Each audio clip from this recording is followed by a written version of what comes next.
Tom Russell-Masange, and I'm the Content Manager for Healthcare Excellence Through Technology, or HET.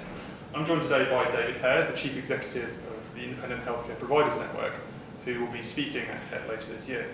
Thank you very much for joining me, David, and I think we'll crack on. So first of all, what will be really great, I think, for our viewers is if you could just kind of give me a brief explanation of who the IHPN are, who your members are, kind of some of your organisational objectives, and why should people join you, and why do your kind of members stay with you? Yeah, sure. So Independent Healthcare Providers Network is in effect the membership organisation for the UK private healthcare industry. It's a £16 billion industry, 180,000 employers, and an incredibly diverse range of organisations in membership, from acute hospitals through to diagnostic imaging providers through to population health management organisations, UK dentistry, primary community care, and so on. And our principal purpose is to represent their interests in the public policy and regulatory domain, raise their voice, ensure they're fully represented, but also to support the industry to continue to deliver fantastic care to NHS and private patients across all 4 nations of the UK.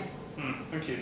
Now, do actually independent providers of healthcare, do they face different challenges to NHS providers? And I guess where are the sort of main areas for collaboration between the two? Yeah, so I mean, one of the best kept secrets of the NHS, of course, has always been a public-private partnership. Since 1948, private healthcare organisations have delivered frontline NHS services, and indeed, given general practice, community pharmacy and dentistry are all independent. 9 out of 10 patient contacts with the NHS is actually with some form of independent organisation. They don't always realise it. They don't always realise that, and the debate is often further away from that.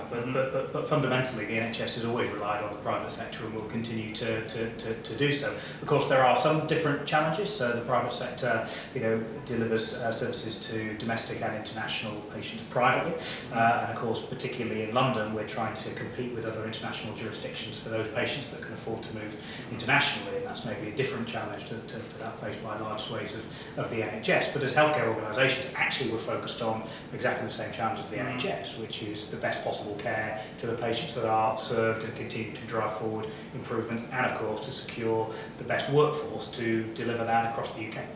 Now, that actually kind of leads on quite nicely to the next point about patient choice and empowerment. Now, obviously, if you're a patient and you're sort of in a healthcare market, so to speak, how do you kind of reconcile that, I suppose, and sort of where does something say like the health system support framework fit in terms of the provision of services? Yeah, so I mean, I think the consumerisation of healthcare is alive and well. People don't accept what's just given to them in any other part of their life, and why should they in healthcare? So increasing numbers of people are choosing to pay privately for their own care, but within the NHS, funded through general taxation, actually increasingly people are wanting more choice and control over the care that they receive, and quite rightly too. That helps to drive up standards, but it also makes it effectively a co-produced way of securing healthcare rather than an old-fashioned paternalistic way of getting what you're given. The health system support framework is a really helpful tool for the NHS in segmenting the population, better understanding people's risks, helping them to manage their own care in a proactive way,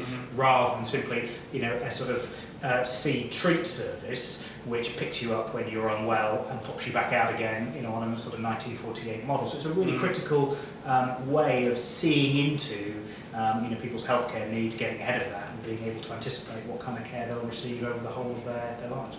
And I suppose presumably sort of the next point, as care becomes more integrated across the whole of the health and social care sector, actually there's a lot more emphasis on people receiving what will ultimately be private social care, perhaps. How does the kind of the further integration of those two systems, and perhaps kind of social care being more integrated into health than it was previously, what does that mean for that kind of model in the future? Yeah, meaningful integration of services is one of the challenges of the age, I think it's fair to say. So, for too long you've had fragmented services that don't talk to each other, require the patient or the user to duplicate what they tell their healthcare worker. Of course, that duplication costs money.